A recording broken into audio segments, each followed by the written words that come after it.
Bueno, recordaréis que en el primer capítulo dedicado a la duda cartesiana hablamos evidentemente del primer nivel de duda, que no es otro que el de las falacias de los sentidos.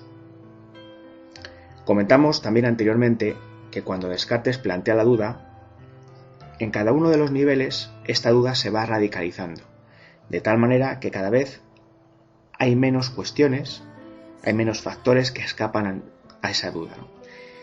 El segundo nivel de duda es la imposibilidad de distinguir la vigilia del sueño. Y como os digo, en esa búsqueda radical que hace Descartes de una primera verdad de la cual sea imposible dudar, va radicalizando la duda. De tal manera que ahora no es ya que el mundo no sea como yo lo veo, que fue lo que planteamos en el capítulo anterior, es que ahora puede ocurrir que ni siquiera haya mundo. Es decir, podría ocurrir que este mundo en el que yo vivo sea un sueño, imposible de distinguir respecto de la vigilia, y que por tanto fuera absolutamente falso. Como muchos de vosotros sabréis, la película Matrix, protagonizada por Keanu Reeves, plantea esta hipótesis. Una película realmente atractiva y que nos ofrece la posibilidad de pensar sobre estas cuestiones desde una perspectiva bastante amena. Keanu Reeves protagoniza en esta película a Thomas Anderson, un programador informático que en cierto modo lleva una doble vida. ¿Por qué? Bueno, pues es un programador informático, pero por la noche sus conocimientos le permiten ser un hacker con el sobrenombre de Neo.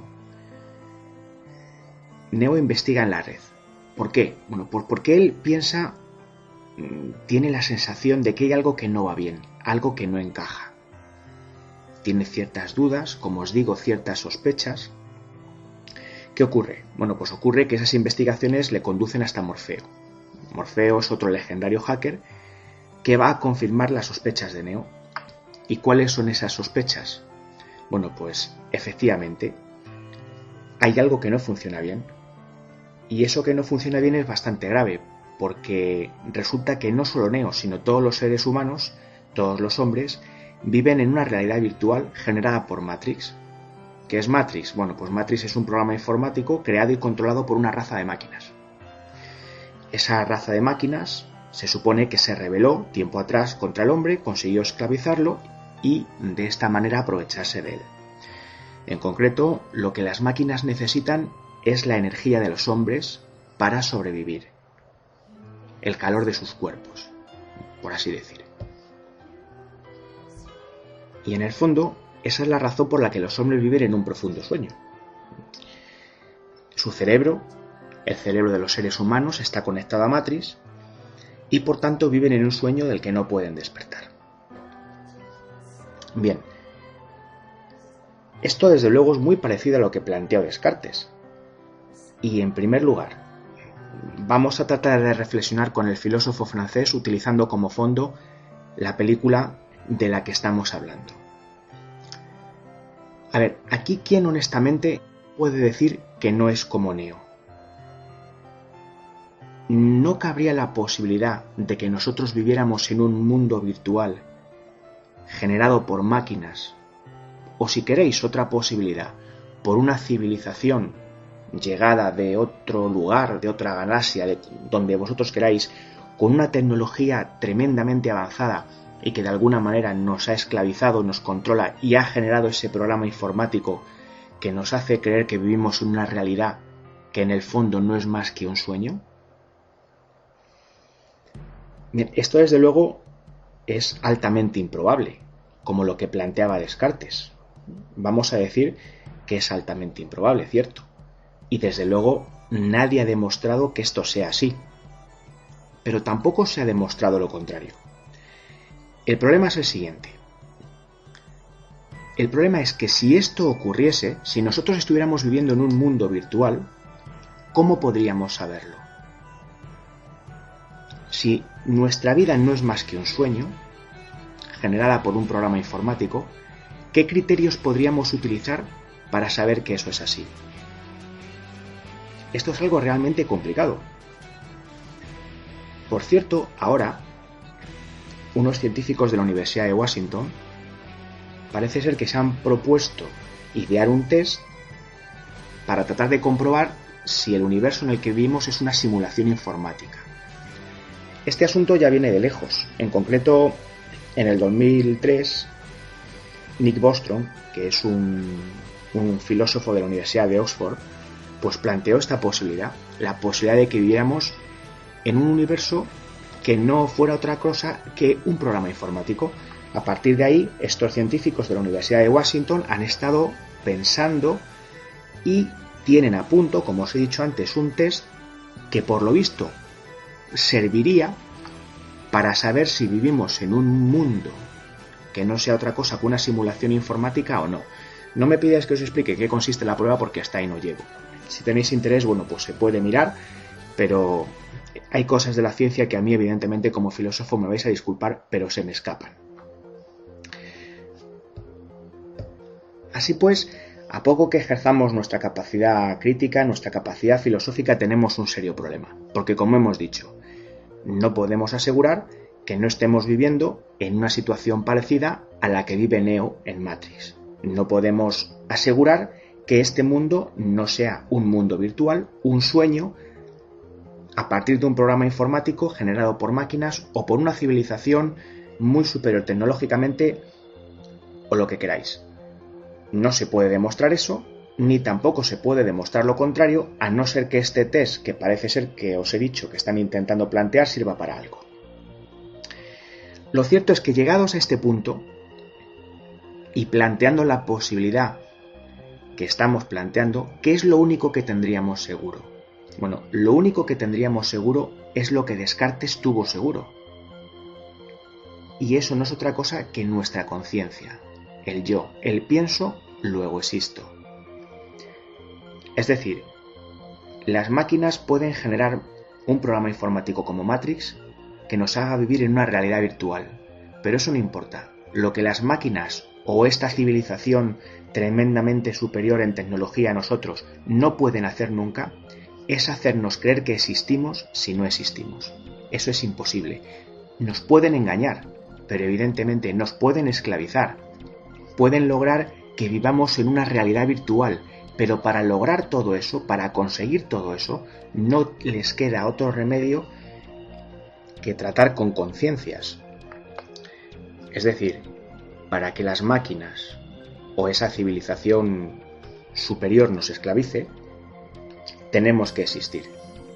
Si no, no podrían ni engañarnos, ni esclavizarlos, ni nada por el estilo.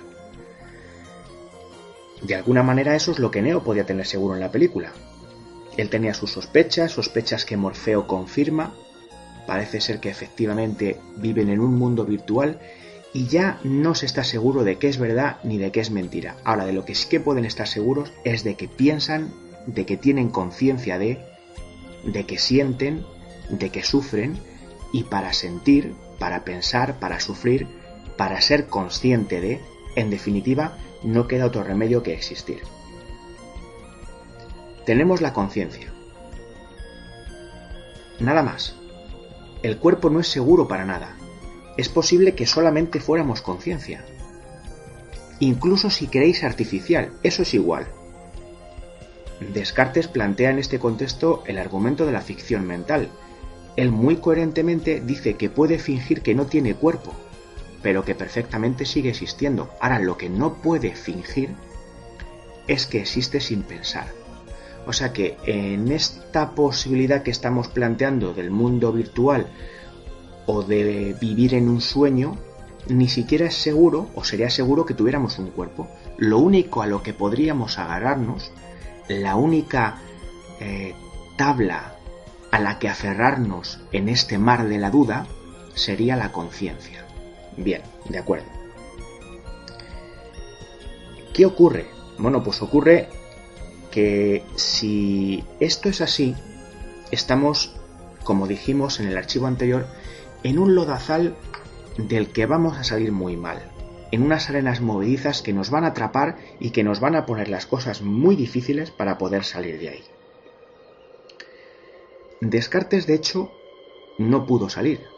Él intentó, a su manera, demostrar que además de su conciencia existían otras realidades que le dieran o que le proporcionaran cierta seguridad. Pero como vamos a ver ahora, el asunto no es nada fácil. Estamos así jugando entre la realidad, el sueño, la vigilia, y de momento lo único que sabemos es que pensamos y que por tanto existimos, que también podía saberlo Neo en un momento dado, pero no mucho más. Como os digo, Descartes intentó salir de aquí, y en este contexto me gustaría leeros un fragmento de la cuarta parte del discurso del método para que veáis cómo Descartes también está entre la espada y la pared, y cómo la duda metódica es más que metódica, es un atolladero complejo, de difícil solución. Os voy a leer un fragmento, como os digo, de la parte cuarta del discurso del método, para que veáis cómo Descartes intenta diferenciar entre la vigilia y el sueño y los problemas que tiene. Paso a leeros. Dice Descartes: después que el conocimiento de Dios y del alma nos han asegurado la certeza de esta regla, resulta fácil conocer que los ensueños que imaginamos al dormir no deben hacernos dudar en manera alguna de la verdad de los pensamientos que tenemos cuando estamos despiertos. Aquí ya empiezan los problemas, porque la primera frase que os he leído dice: después que el conocimiento de Dios y del alma nos han asegurado la certeza de esta regla. ¿A qué regla se refiere Descartes? Bueno, Descartes se refiere a la claridad y la distinción, las características propias de las ideas innatas. Es decir, cuando nosotros tenemos una idea innata, se supone que nos podemos fiar de esa idea porque, de alguna forma, es inherente a nosotros, nace con nosotros y tiene las características de la claridad y la distinción, que son el sello de la evidencia para Descartes. Pero ¿cuál es el problema? Que Descartes dice: el conocimiento de Dios nos ha asegurado la certeza de esta regla. El problema es que aquí casi se le puede acusar a Descartes de caer en una petición de principio. ¿Por qué? Porque Descartes llega a Dios a partir de la idea de Dios que es innata, que es clara y distinta y que por tanto a él le permite demostrar la existencia de Dios. Es decir, a partir de la idea se demuestra la existencia de Dios. ¿Por qué a Descartes le vale esa idea? A Descartes le vale esa idea porque es una idea, como os digo, clara y distinta, el sello de la evidencia, y por tanto es una idea de la que se puede fiar. Pero ¿qué ocurre? Que ahora aquí nos dice que es el conocimiento de Dios el que nos asegura la certeza de esa regla. Es decir, con la claridad y la distinción llega a Dios y luego es Dios el que nos garantiza la validez de la claridad y la distinción. Primer asunto que demuestra los problemas en los que estamos metidos y en los que estaba metido Descartes para solucionar este asunto. Sigo leyendo. Dice: porque si ocurriese que durmiendo tuviéramos alguna idea muy distinta, como por ejemplo que un geómetra inventara en sueños una nueva demostración, el sueño no impediría que esa idea fuese cierta. Esto, más que hablar en favor de la diferencia entre vigilia y sueño, está estableciendo más bien su unificación. Dice que si yo tengo una idea distinta, es decir, una idea que percibo con claridad y con tanta claridad que puedo diferenciarla de otras, y esa idea se me da en el sueño, no hay ningún problema. Esa idea es tan verdadera como si se me da en el estado de vigilia. Luego, de momento, seguimos sin diferenciar nada. La claridad y la distinción me hablan de verdad tanto en el sueño como en la vigilia. Sigo. Y en lo que respecta al error más frecuente de nuestros sueños, que consiste en representarnos diversos objetos del mismo modo como lo hacen nuestros sentidos exteriores, poco importa que nos dé ocasión para desconfiar de la verdad de tales ideas, pues éstas pueden engañarnos de igual manera, aun cuando no estuviésemos dormidos. ¿Qué dice Descartes? Que muchas veces cuando soñamos nosotros percibimos cosas que no son reales. Dice, poco importa, porque cuando estamos despiertos también los sentidos nos engañan. Es decir, que sigue sin diferenciar. sigue sin encontrar la clave para distinguir entre la vigilia y el sueño. Recordad, si yo tengo una idea clara y distinta en un sueño, es tan válida como si la tengo en estado de vigilia. Y ahora nos dice, otro problema que tenemos, si yo percibo algo en un sueño, seguramente lo que estoy percibiendo no es real, pero los sentidos también nos engañan. Vale, vamos a ver cómo intenta Descartes buscar la salida, un poco de manera forzada. Sigo leyendo. En fin, despiertos o dormidos, no debemos dejarnos persuadir nunca si no es por la evidencia de la razón. Y adviértase que digo de la razón, no de la imaginación o de los sentidos. Descartes recurre a la razón y dice que la razón va a ser el arma fundamental para guiarnos en lo que al conocimiento, en lo que a la vida se refiere. Pero claro, nos dice despiertos o dormidos. Y aquí lo que estamos buscando es un criterio para poder distinguir el uno del otro. Nos dice, ya estemos despiertos o ya estemos dormidos, no os fiéis más que de la razón, no de los sentidos, ni tampoco de la imaginación, porque yo puedo imaginar cualquier cosa, solo de la razón. Pero claro, despiertos o dormidos. Seguimos sin diferenciar. Y continúa Descartes. La razón no nos dice que todo lo que vemos o imaginamos sea verdadero, pero sí nos dice que todas nuestras ideas o nociones deben tener algún fundamento de verdad, pues no sería posible que Dios, que es enteramente perfecto y verdadero, las hubiese puesto en nosotros si fueran falsas. Recurre a Dios. Nos está queriendo decir que si yo veo el mundo, que si yo percibo la realidad, aunque sea la extensión y no las cualidades secundarias, de alguna manera tiene que haber algo de verdad ahí, porque Dios es un ser infinitamente bueno y no me va a engañar. Pero después de lo que hemos dicho al principio respecto de cómo Descartes llegaba a demostrar la existencia de Dios, desde luego este argumento no parece muy fuerte ni muy convincente. Quiero decir, si Descartes ha llegado a Dios de manera dudosa y ahora es Dios el garante de nuestro conocimiento, parece que seguimos sin tener las cosas claras. Ahora, adviértase que aún no hemos dicho nada de distinguir entre la vigilia y el sueño, porque Descartes nos está diciendo que Dios es infinitamente bueno y que si tenemos ideas, nociones, deben tener algún fundamento de verdad. Porque Dios, que es bueno, no nos va a engañar. Pero sigue sin decir nada respecto de si esas ideas se producen en estado de vigilia o en estado de sueño. Esas ideas, esas intuiciones, llamarlo como queráis. Y por fin ya finaliza y afirma: y puesto que nuestros razonamientos nunca son tan evidentes y completos en el sueño como en la vigilia, por eso nos dice la razón que no pudiendo ser verdaderos todos nuestros pensamientos, porque no somos totalmente perfectos, deberá infaliblemente hallarse la verdad, más bien en los que pensamos cuando estamos despiertos que en los que tenemos durante el sueño. Y ahí acaba el fragmento. Siendo sinceros, ¿qué es lo único que nos ha dicho que puede ayudar a distinguir entre la vigilia y el sueño? Os lo vuelvo a leer. Y puesto que nuestros razonamientos nunca son tan evidentes y completos en el sueño como en la vigilia. Y no hay más. Dice que nuestros razonamientos no son tan evidentes ni completos en el sueño como en la vigilia. Esto, para la hipótesis que estamos planteando de un mundo virtual generado por un programa informático, no es válido, porque un programa informático es la expresión o una de las expresiones más claras y contundentes de la razón, de la lógica.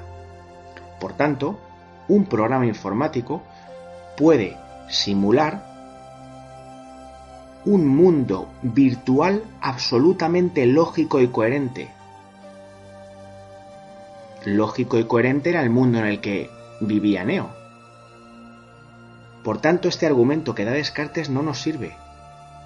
Evidentemente, una simulación virtual puede ser perfectamente lógica si es fruto de una inteligencia superior a la nuestra, que es la hipótesis que se plantea en Matrix con las máquinas, o la que podemos plantear nosotros si hablamos de una civilización, de una inteligencia, de un logos, de un saber, de una coherencia superior a la nuestra. Así que yo creo que lo que Descartes plantea no nos sirve. Sea que recurramos a Dios, o sea que intentemos tomar esta frase cuando nos dice que nuestros razonamientos nunca son tan completos en el sueño como en la vigilia. Creo que seguimos teniendo un grave problema, como el que tenía Neo, y que es muy difícil intentar demostrar, tener criterios para distinguir un mundo virtual de un mundo real, entre comillas.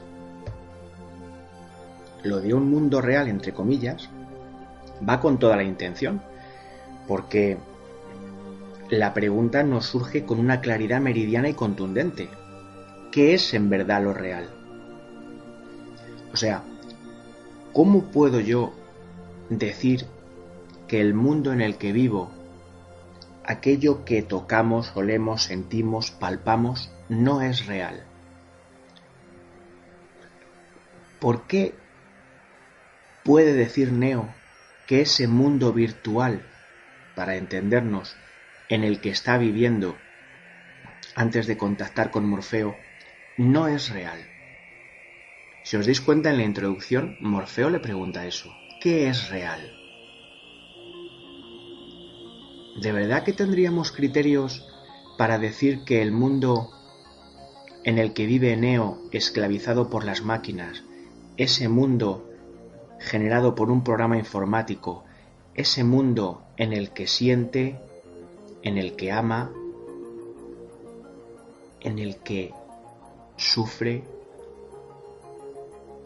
ese mundo es menos real que el mundo controlado por esa raza de máquinas que ha esclavizado al hombre? Un mundo en el que nada más hay desolación, destrucción. ¿Por qué un mundo es más real que otro? ¿No habría que redefinir los criterios en función de los que llamamos real a algo? Apasionante pregunta, sin lugar a dudas.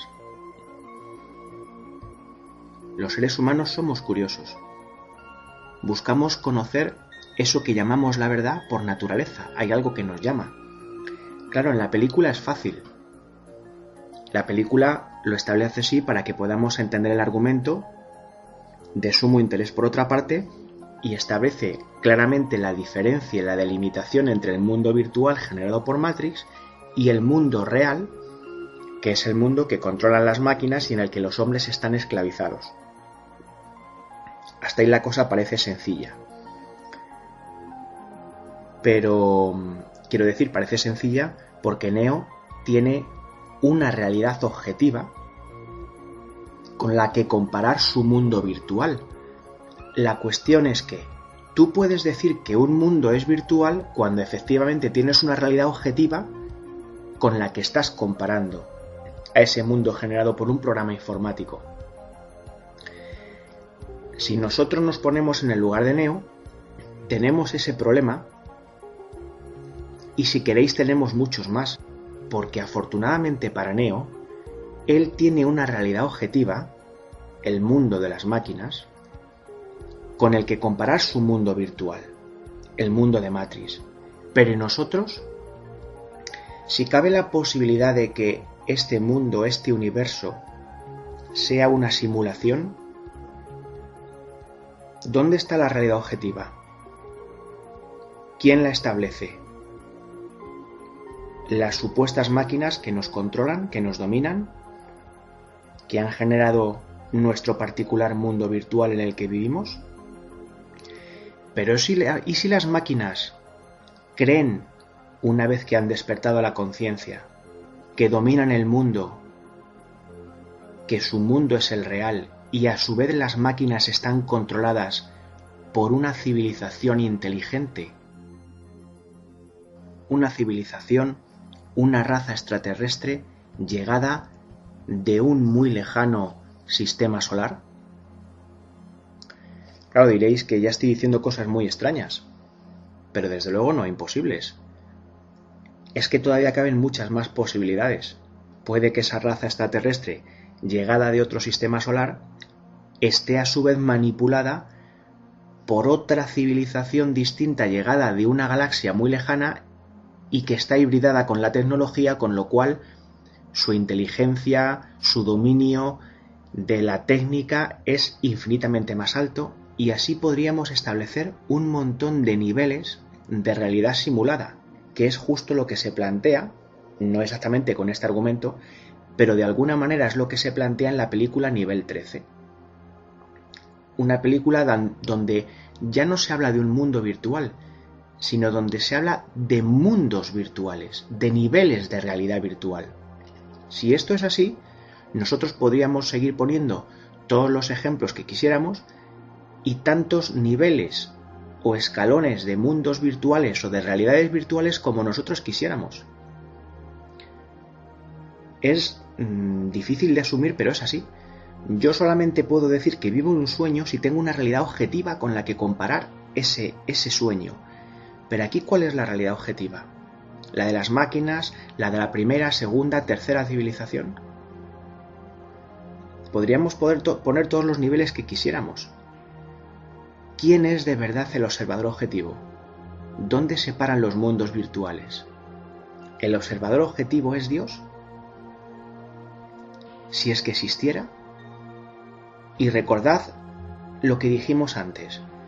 Todos esos niveles de realidad virtual, ¿podemos decir que son simplemente eso, realidades virtuales? Nuestro mundo virtual, en el que nosotros amamos, sentimos, deseamos, pensamos, el mundo ahora ya virtual de las máquinas, el de la civilización que venía de otro sistema solar, en nuestra galaxia, el nivel de realidad de otra civilización hibridada con la tecnología que llegaba de otra galaxia muy lejana, todos esos niveles de realidad que resultaba que eran virtuales y que no sabíamos dónde estaba la realidad objetiva, ¿son solo eso? ¿Mundos virtuales? ¿Por qué? Como veis, una vez planteado este problema, tiene difícil solución. Nosotros puede que vivamos en un sueño, pero no tenemos realidad objetiva con la que comparar ese sueño. Por tanto, tampoco podemos decir que lo sea, es decir, que esto sea un sueño. Y lo que es peor, es que podemos suponer que existen tantos niveles de realidad o mundos virtuales como queramos. Y que tampoco tenemos ninguna posibilidad de saber dónde estaría el límite, dónde estaría esa civilización o esa raza de máquinas que de verdad vivieran la realidad objetiva. Y como os digo, todos esos niveles de realidad, ¿por qué serían menos reales que ese último mundo en el que habita el observador objetivo? Realmente son cuestiones para pensarlas despacio. No cabe duda que todo esto que estamos diciendo es altamente improbable, aunque ya no sabe uno qué pensar con esto del test de los científicos de la Universidad de Washington para ver si vivimos en un universo que es una simulación. Pero en fin, el problema filosófico está ahí, es real. Neo era un gran informático, un hacker por la noche. Era capaz de detectar ciertas anomalías que le hacían sospechar. Pero si nuestro mundo fuera una simulación informática, ¿cuáles son las anomalías del sistema? ¿Los fenómenos paranormales? ¿El mundo de la ufología que no entendemos? En definitiva, yo creo que todos tenemos la obligación de pensar, de ser filósofos, de tener una actitud crítica y no descartar ninguna posibilidad. Simplemente, y para ir terminando con el segundo nivel de duda, vuelvo a hacer la pregunta con la que de alguna manera comenzamos este audio, y la vuelvo a hacer porque es una pregunta que tiene una difícil respuesta. Si este mundo es un sueño, ¿cómo lo sabríamos? ¿Qué criterios tendríamos para distinguirlo de la realidad objetiva?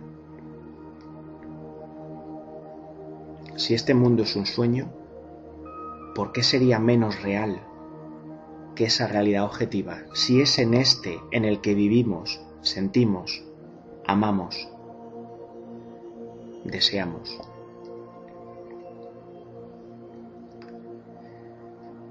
La filosofía es apasionante.